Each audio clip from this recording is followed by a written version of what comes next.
सर्वमंगल मांगल्ये शिवे सर्वार्थ साधिके शरण्य त्र्यंबके गौरी नारायणी नमस्तुते। षष्ठो अध्याय धूम्रलोचन वध। मैं सर्वगेश्वर भैरव के अंग में निवास करने वाली परमोत्कृष्ट पदावती देवी का चिंतन करती हूँ।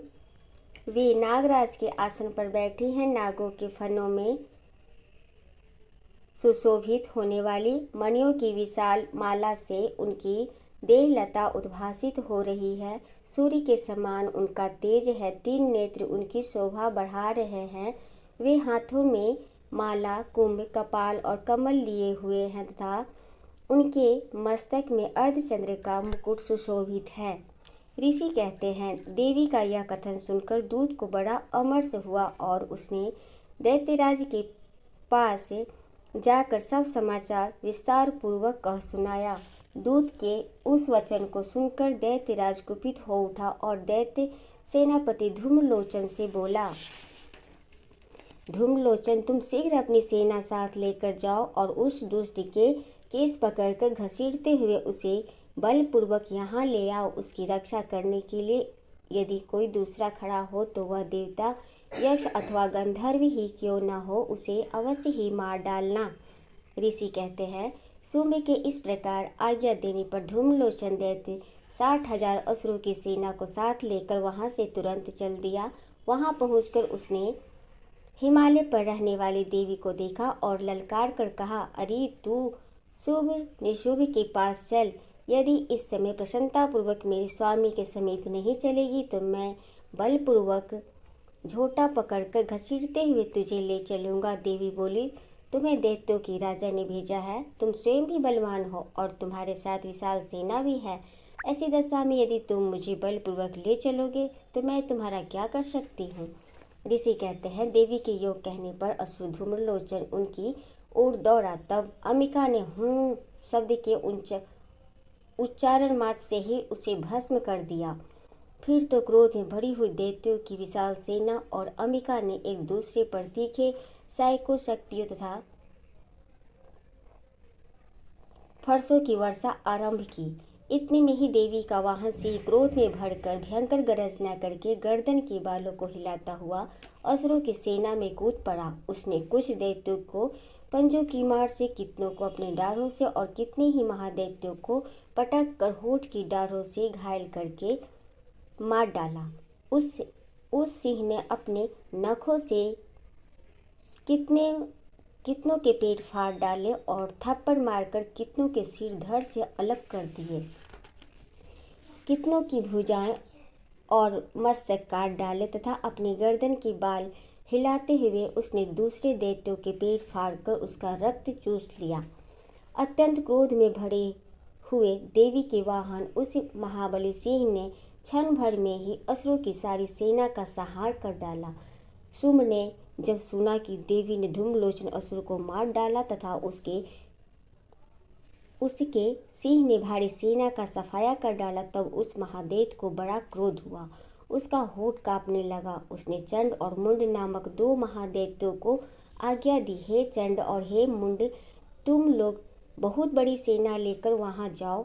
उस देवी के झोटे पकड़कर अथवा उसे बांधकर शीघ्र यहाँ ले आओ। यदि इस प्रकार उसको लाने में संदेह हो तो युद्ध में सब प्रकार के अस्त्र शस्त्रों तथा समस्त आसुरी सेना का प्रयोग करके उसकी हत्या कर डालना। उस दुष्ट की हत्या होने तथा सिंह के भी मारे जाने पर उस अंबिका को बांधकर साथ ले शीघ्र ही लौट आना। इस प्रकार जय जय श्री मार्कंडेय पुराण में सावर्णी मनवंतर कथा के अंतर्गत देवी महात्म्य में धूम्रलोचन वध नामक 6ठा अध्याय। ओम तत्सत। 7वां अध्याय चंड और मुंड का वध। मैं मातंगी देवी का ध्यान करती हूँ। वे रत्न में सिंहासन पर बैठकर पढ़ते हुए तोते का मधुर शब्द सुन रही हैं। उनके शरीर का वर्ण श्याम है। वे अपना एक पैर कमल पर रखे हुए हैं और मस्तक पर अर्धचंद्र धारण करती हैं तथा कलहार पुष्पों की माला धारण किए वीणा बजाती हैं। उनके अंग में कसी हुई चोली शोभा पा रही है। वे लाल रंग की साड़ी पहने हाथ में शंख में पात्र लिए हुए हैं। उनके बदन पर मधु का हल्का हल्का प्रभाव जान पड़ता है और ललाट में बेंदी शोभा दे रही है। ऋषि कहते हैं, तदंतर शुभ की आज्ञा पाकर वे चंड मुंड आदि दैत्य चतुरंगनी सेना के साथ अस्त्र शस्त्रों से सुसज्जित हो चल दिए। फिर गिरिराज हिमालय के स्वर्णमय ऊंचे शिखर पर पहुंचकर उन्होंने सिंह पर बैठी देवी को देखा। वे मंद मंद मुस्कुरा रही थी। उन्हें देखकर दैत्य लोग तत्परता से पकड़ने का उद्योग करने लगे। किसी ने धनुष तान लिया, किसी ने तलवार संभाली और कुछ लोग देवी के पास आकर खड़े हो गए। तब अम्बिका ने उन शत्रुओं के प्रति बड़ा क्रोध किया। उस समय क्रोध के कारण उनका मुख काला पड़ गया, ललाट में भौवें टेढ़ी हो गई और वहां से तुरंत विकराल मुखी काली प्रकट हुई, जो तलवार और पास लिए हुए थी।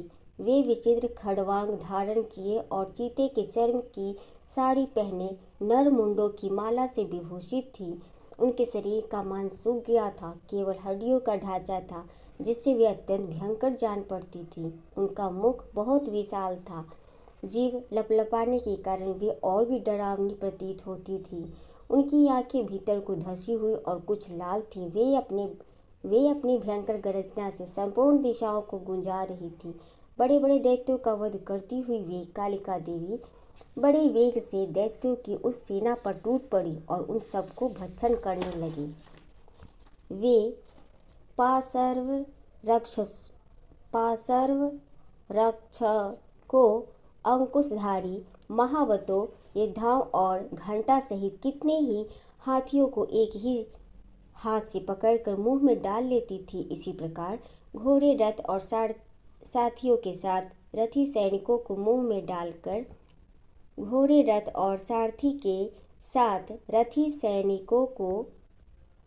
में डालकर वे उन्हें बड़े भयानक रूप से चबा डालती थी। किसी के बाल पकड़ लेती, किसी का गला दबा देती, किसी को पैरों से कुचल डालती और किसी को छाती के धक्के से गिराकर मार डालती थी। वे असुरों के छोड़े हुए बड़े बड़े अस्त्र शस्त्र मुंह से पकड़ लेती और रोष में भरकर उनको दांतों से पीस डालती थी। काली ने बलवान एवं दुरात्मा दैत्यों की वह सारी सेना रौंद डाली, खा डाली और कितनों को मार भगाया। कोई तलवार के घाट उतारे गए, कोई खड़वांग से पीटे गए और कितने ही असुर दांतों के अग्रभाग से कुचले जाकर मृत्यु को प्राप्त हुए। इस प्रकार देवी ने असुरों की उस भारी सेना को क्षण भर में मार गिराया।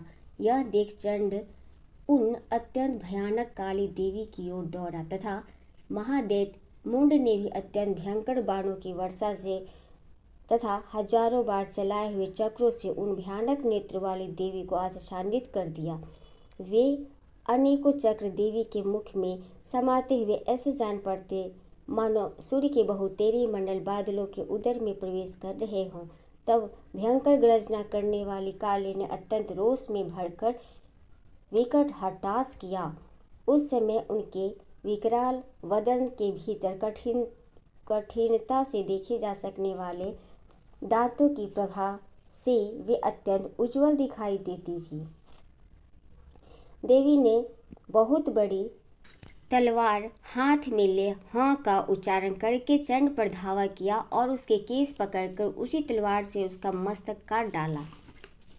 चंड को मारा गया देखकर मुंड भी देवी की ओर दौड़ा। तब देवी ने रोष में भरकर उसे भी तलवार से घायल करके धरती पर सुला दिया।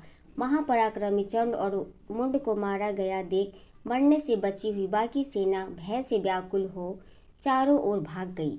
तदंतर काली ने चंड और मुंड का मस्तक हाथ में ले चंडिका के पास जाकर प्रचंड हट्टास करते हुए कहा, देवी, मैंने चंड और मुंड नामक इन दो महापशुओं को तुम्हें भेंट किया है। अब युद्ध यज्ञ में तुम शुंभ और निशुंभ का स्वयं ही वध करना।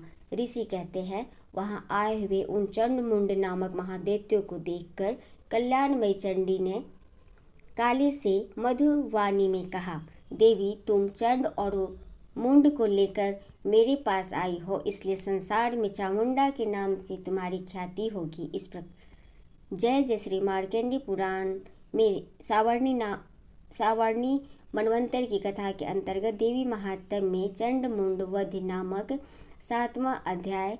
ओम तत्सत।